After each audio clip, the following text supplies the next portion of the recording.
Hi friends, very good morning. నేను ఈరోజు మీకు మంచి బ్యూటీ టిప్ చెప్పాలనుకుంటున్నాను.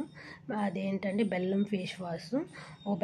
ఒక చిన్న బెల్లం ముక్కను తీసుకొని అది ఒక గిన్నెలో వేసుకొని దాంట్లో ఒక 2 స్పూన్లు ఒక స్పూన్ వాటర్ యాడ్ చేసుకొని అది కడిగిన తర్వాత ఒక స్పూన్ శనగపిండి కొంచెం మజ్జిగ యాడ్ చేసుకొని ఫేస్ నీట్గా కడిగేసుకొని దాన్ని ఫేస్కి అదే అప్లై చేసుకోవాలి. అంటే వలయాకారంలో సర్కిల్ మోషన్లో ఫేస్ అంతా అలా మర్దన చేసుకొని 20 మినిట్స్ ఉంచుకొని చల్లటి నీళ్ళతో ఫేస్ వాష్ చేసుకోవాలి. తర్వాత మాయిశ్చరైజ్ కానీ అలోవెరా జెల్తో కానీ అప్లై చేసుకుంటే ఫేస్లో చాలా గ్లో వస్తుంది. ఒకసారి ట్రై చేయండి.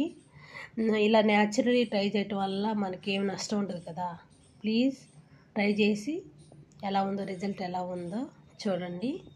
నా వీడియో నచ్చినట్టయితే సబ్స్క్రైబ్ చేయండి.